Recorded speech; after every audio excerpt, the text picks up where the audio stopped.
Bismillahirrahmanirrahim. Assalamualaikum warahmatullahi wabarakatuh.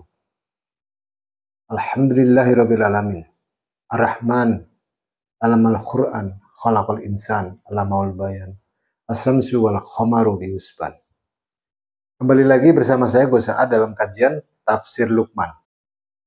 Merujuk dari 3 surat ini ya, yang masing-masing berjumlah 3 ayat dalam satu barisnya.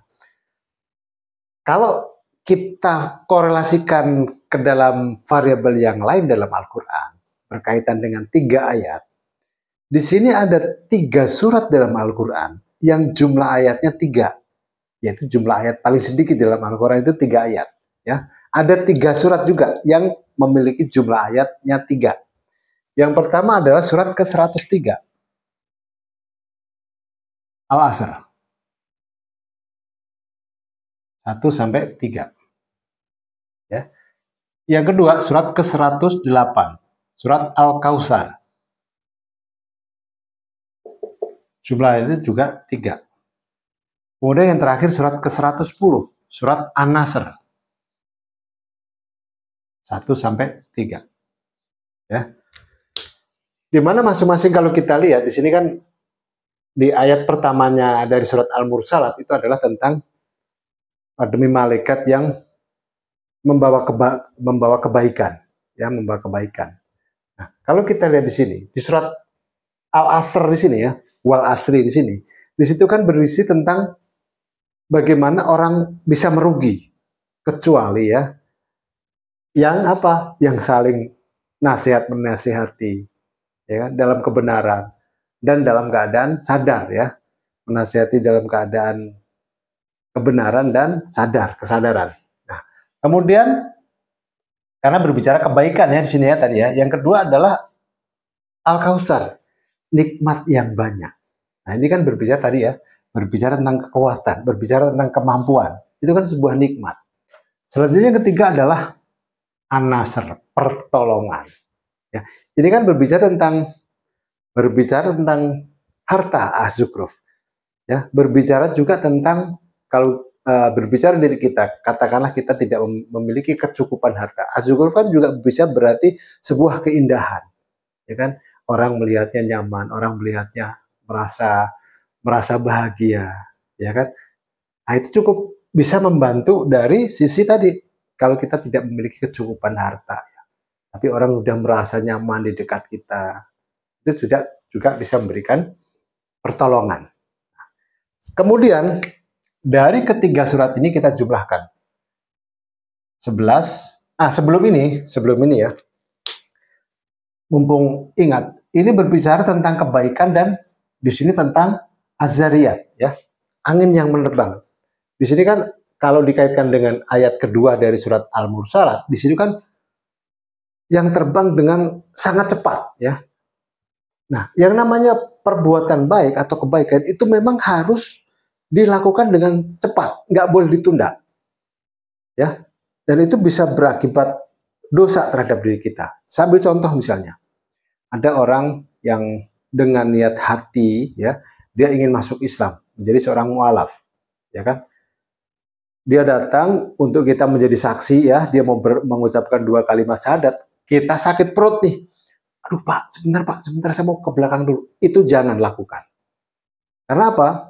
Bisa jadi ketika Anda jalan ke kamar kecil, terus kemudian dia balik lagi, bisa saja dia berubah pikiran. Ya. Atau selama kita jalan dari kamar mandi ya, kemudian dia melakukan perbuatan maksiat. Nah, itu kita juga kena hukumannya itu gitu.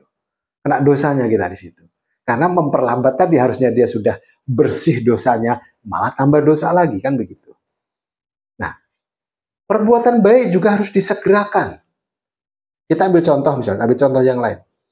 Ketika kita ingin sholat berjamaah, ya, sholat 5 waktu atau sholat Jumat, kita disunahkan untuk jalannya agak setengah berlari, jadi kayak agak jalan cepat gitu, agak jalan cepat.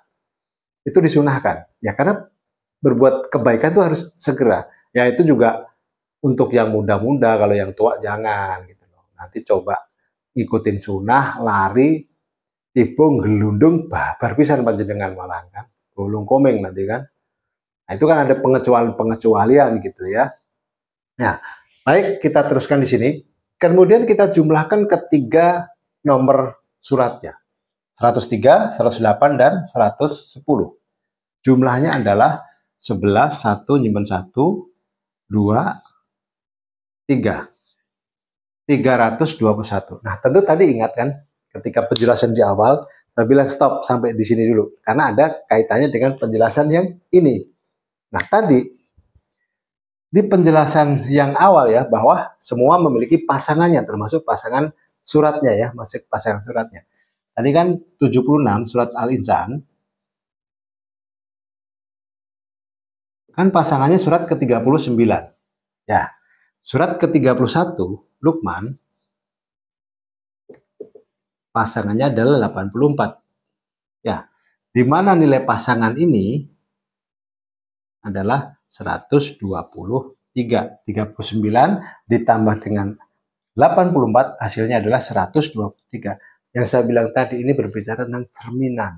Ini kan cerminannya 123. Cerminannya adalah 3, 2, 1, 1, 2, 3. Cerminannya kan. Nah, inilah yang saya maksud bahwa variabel Al-Quran ini benar-benar sudah menjadi sebuah konstruksi yang matang, yang solid. Nah, sekarang kita lihat halaman Al-Quran 321, kita lihat. Yuk. Ya, berikut ini halaman 321 Al-Quran. Di mana pada halaman ini merupakan halaman awal dari juz 21 di sini. Ya, halaman awal dari juz 21 karena ini cetak tebal. Ya. Tanda awal juz ya. Tanda awal juz selalu dicetak tebal beberapa huruf. Dan selalu di pinggir halaman, ya di samping sini, di samping kiri, selalu dituliskan kata al-juz ya. Di sini tulisan al-juz 21. Ya. Yang dimulai dari ayat ke-45, ya, dimulai ayat ke-45 dan diakhiri dengan ayat ke-54. Ini kan berbicara tentang cerminan juga. Ini 45, ini 54. Lagi-lagi kita diminta untuk bercermin lagi. Luar biasa ya.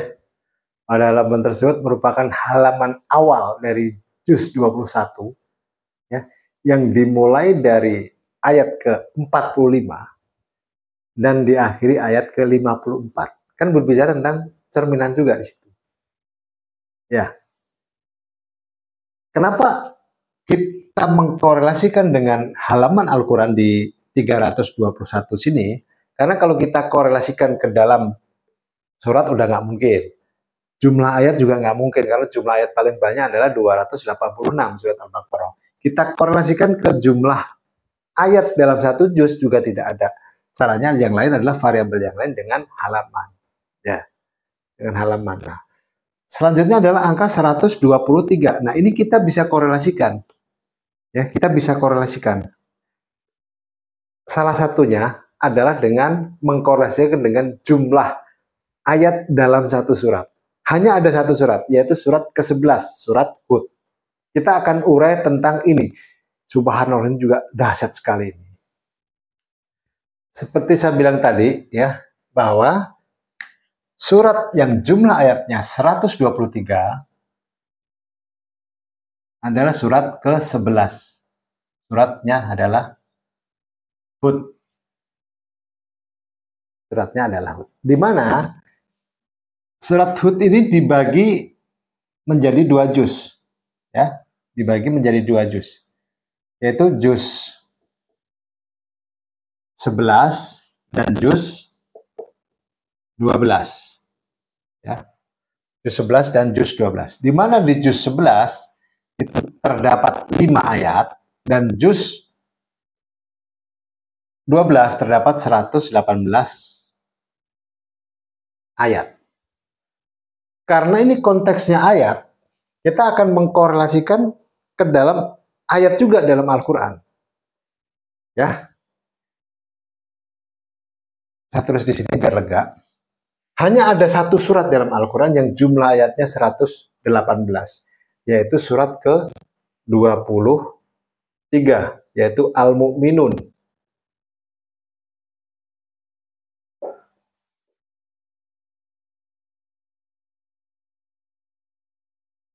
Udah jelas, yang namanya insan kamil itu masuk kategori Al-Mu'minun, orang-orang yang beriman. Nah, tapi orang-orang yang beriman ini pun sebenarnya ada kategorinya. Bagaimana seseorang ini disebut orang beriman, gitu loh. Salah satu adalah seperti diuraikan dalam surat Al-Anfal, ya. Dalam surat Al-Anfal ayat 2 sampai dengan ayat 4 di situ. Pertama adalah yang masuk kategori orang beriman adalah yang pertama adalah ketika diperdengarkan atau ketika disebut nama Allah, bergetar hatinya. Ya, yang pertama, ketika disebut asma Allah, bergetar hatinya. Coba tanyakan dalam diri kita, bergetar nggak ketika Allah, ya, ketika seseorang menyebut asma Allah di situ? Nah, yang terjadi apa sekarang? Orang gampang sekali bertakbir, ya, tapi dengan kepentingan pribadinya. Ya, takbir, tapi disertai dengan apa? Kemarin kita sudah bahas, takbir disertai dengan hadun nafsi, ya, dengan kepentingan dirinya sendiri, tanpa memperdulikan orang lain. Nah, seperti kayak kita tadi siang ngobrol, si A bertakbir, si B bertakbir yang sama-sama musuhnya, polisinya bingung, ya kan? Akhirnya polisinya takbir juga kan, gitu kan? Nah, ini takbir Allahu Akbar, mana ini? Allah yang mana kan jadinya kan begitu. Ya, padahal situ dikatakan di dalam lali aku ayat piro kan. Di situ dikatakan sebutlah nama Tuhanmu dengan tidak mengeraskan suara kan. Ya, atau sebutlah nama Tuhanmu dengan lemah lembut dan tidak mengeraskan suara di waktu pagi dan petang.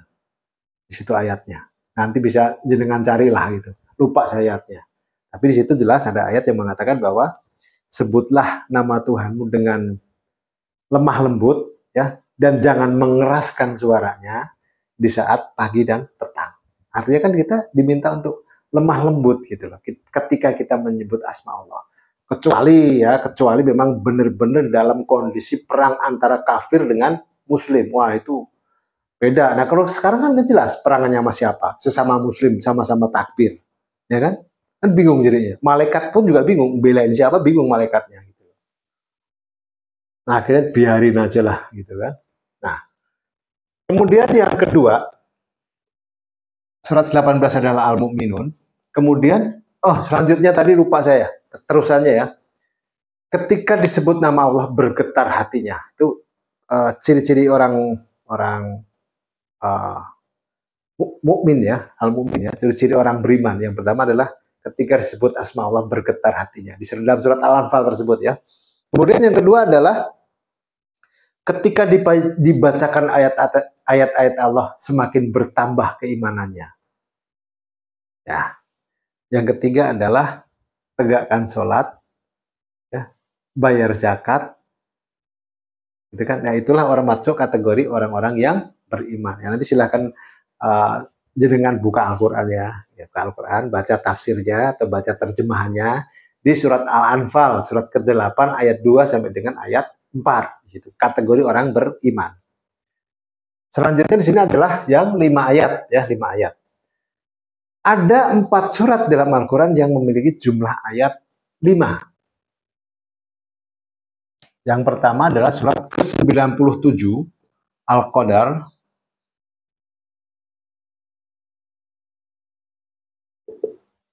Al-Qadar jumlah ayatnya 5. Kemudian surat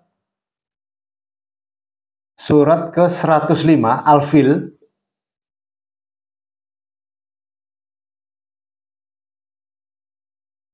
Surat Al-Fil, surat ke-105 jumlah ayatnya 5. Terus kemudian surat ke-111 Al-Lahab,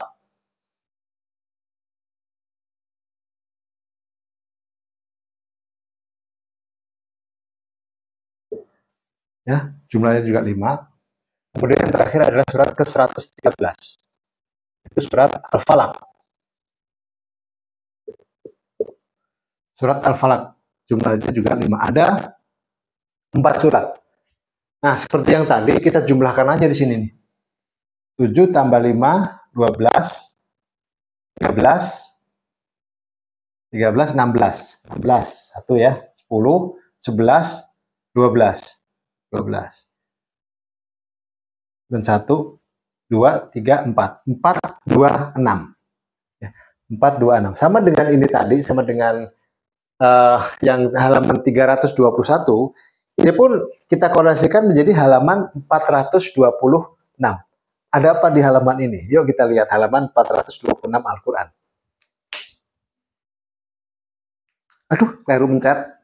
Berikut ini halaman 426 Al-Quran, di mana pada halaman ini merupakan halaman yang ditempati oleh surah Ar-Rahman, ya, surah Ar-Rahman, surah ke-55, yang dimulai dari ayat ke-38 dan diakhiri ayat ke-75.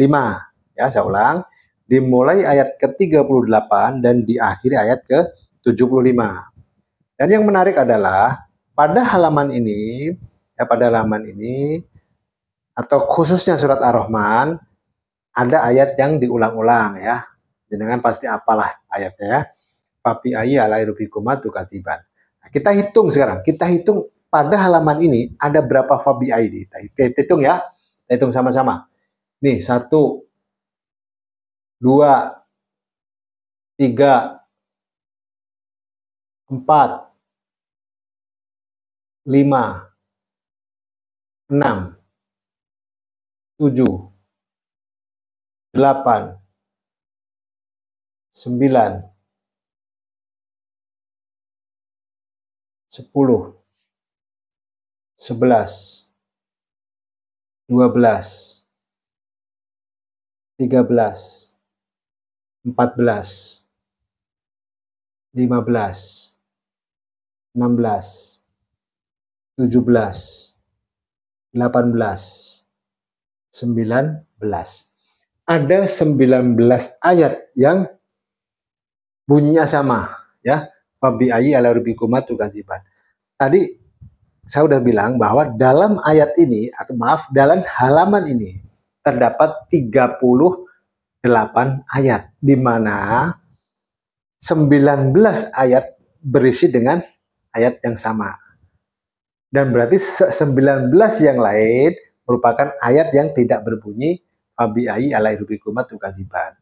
Artinya kan seimbang juga, 19 yang berbunyi fabi ayyi, 19 yang tidak berbunyi fabi ayyi. Ayo kita kembali ke papan tulis. Subhanallah. Dahsyat ya pada ayat tersebut, ya. Halaman 426 berisi surat Ar-Rahman, surat ke-55 lagi, ya. 55. Ya. Di mana jumlah ayatnya adalah 38 ayat. Total dari halaman 426 adalah 38 ayat. Karena kita berbicara ayat, ya, 38, ya. Satu-satunya surat dalam Al-Quran, yang jumlah ayatnya 38 itu adalah surat ke-47, surat Muhammad.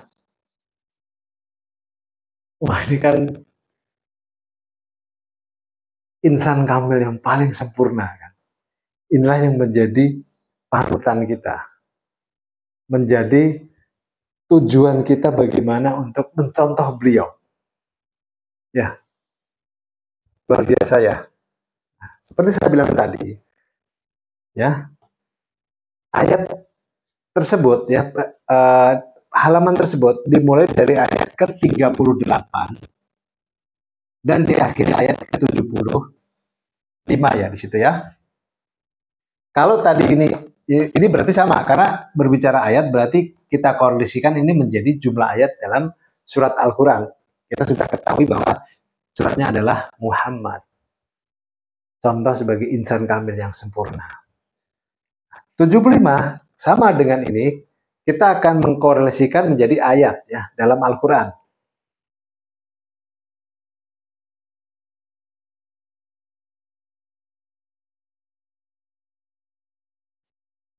Ada dua surat dalam Al-Quran ya, ada dua surat dalam Al-Quran yang jumlah ayatnya 75. Yang pertama, ini saya agak tekan dikit. Yang pertama adalah surat ke-8, surat Al-Anfal. Jumlah ayatnya 75. Yang kedua adalah surat ke-39, surat Az-Zumar. Jumlah ayatnya juga 75. Hanya dua surat ini yang jumlahnya 25. Menariknya, kalau ini kita jumlahkan, 39 tambah 8 adalah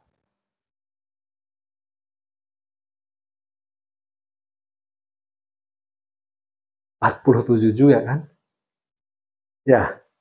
Nah, 38 ya. 38. Angka 38 kalau kita korelasikan dia menjadi jumlah ayat dalam Al-Qur'an, ya, jumlah ayat dalam Al-Qur'an. Suratnya adalah Muhammad. Nah, sekarang kita korelasikan angka 38 ini menjadi surat dalam Al-Qur'an. Suratnya adalah surat Shad. Surat Shad. Satu huruf tapi dia dijadikan sebagai judul surat dalam Al-Quran. Nah, di sini gambaran dari seorang insan kamil. Ya. Insan kamil adalah apa? Mempelajari huruf demi huruf. Artinya apa? Mempelajari segala sesuatu dari yang paling kecil. Ya, kan huruf membentuk kata, kata membentuk kalimat, ya kan? Kalimat membentuk juz dalam satu juz. Dalam satu juz membentuk Al-Quran. Dari yang paling sederhana. Kalau kita artikan di sini, ya, kalau kita artikan, Shad diartikan hanya Allah yang tahu maknanya. Lantas bagaimana kita memanai Shad ini? Cara yang paling mudah dan sederhana adalah Shad secara urutan huruf. Shad adalah huruf ke-14. Shad huruf ke-14.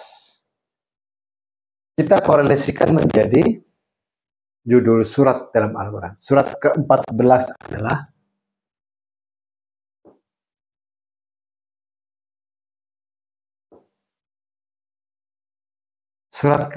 adalah Ibrahim, bapaknya para nabi. Contoh insan kamil juga. Makanya dalam sholat kita membaca apa? 4 kali menyebut Ibrahim dan 4 kali menyebut Muhammad ketika tahiyat akhir, ya kan? Nah, ini kita akan bahas maknanya kemana, ya nanti pada bab sholat, ya. Kemudian dalam kajian Luqman, kajian lain, Shad di sini, ya Shad, ini memiliki arti apa? Memiliki arti pintu hati. Shad itu. Arti Shad, ya, ayat 14 di samping memiliki arti rencana, Shad di sini juga memiliki arti satu, pintu hati. Tapi sekaligus juga memiliki arti apa? Jiwa. Ya, makanya ketika kita kembali ke Allah, Allah memang meniupkan ruh. Tapi siapa yang kembali ke Allah? Ya ayuhan nafsul mutmainnah, hei jiwa-jiwa yang tenang. Ya kan? Kan jiwa. Hei jiwa-jiwa yang tenang, kembalilah kepada Tuhanmu dengan hati yang ridho dan diridhoi. Ya, artinya apa? Bersihkan jiwa kita. Nggak sekedar hati, tapi bersihkan jiwa kita.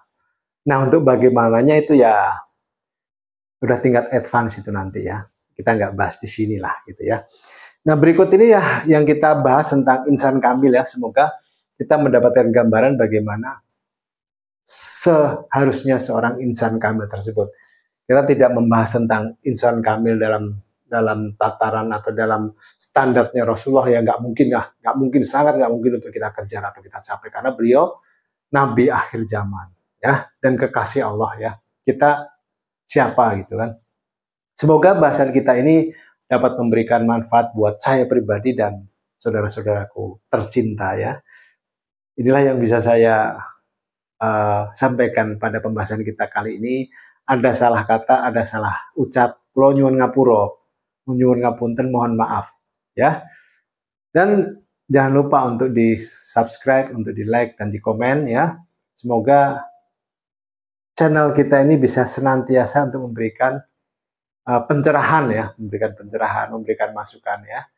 Demikian yang bisa saya sampaikan. Wabillahi taufik wal hidayah. Wassalamualaikum warahmatullahi wabarakatuh.